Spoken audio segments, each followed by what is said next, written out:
On a int, on a double, on a num. Tu connais la différence? Allez, bouge pas, je t'explique.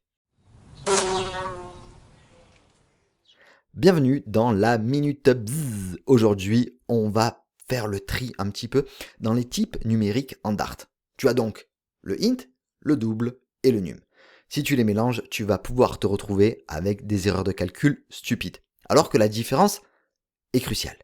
On a tout d'abord le int, qui est le nombre entier strict. 0 décimale, point barre.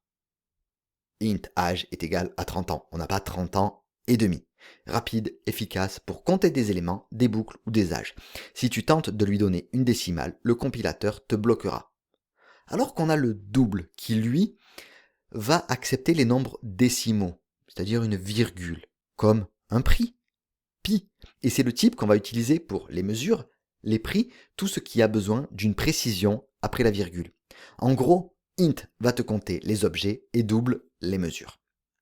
Et enfin, on a le num. Le num, c'est son super type, le patriarche, le parrain. Il va englober les deux. Num, c'est le type générique. Mais quand utiliser le num? Quand on a une variable ou une fonction qui doit accepter indifféremment un nombre entier ou un nombre décimal. Il sera pratique pour de l'interopérabilité, mais moins précis pour la lecture du code. Mon petit conseil, c'est de préférer toujours utiliser int ou double pour être explicite sur la nature de ta donnée. N'utilise num que si la flexibilité est une nécessité absolue. En résumé, int pour 1, 2, 3, 4, 5, double pour 1,5, 2,7, 3,14 et num si tu es obligé d'accepter soit 2, soit 2,5, par exemple.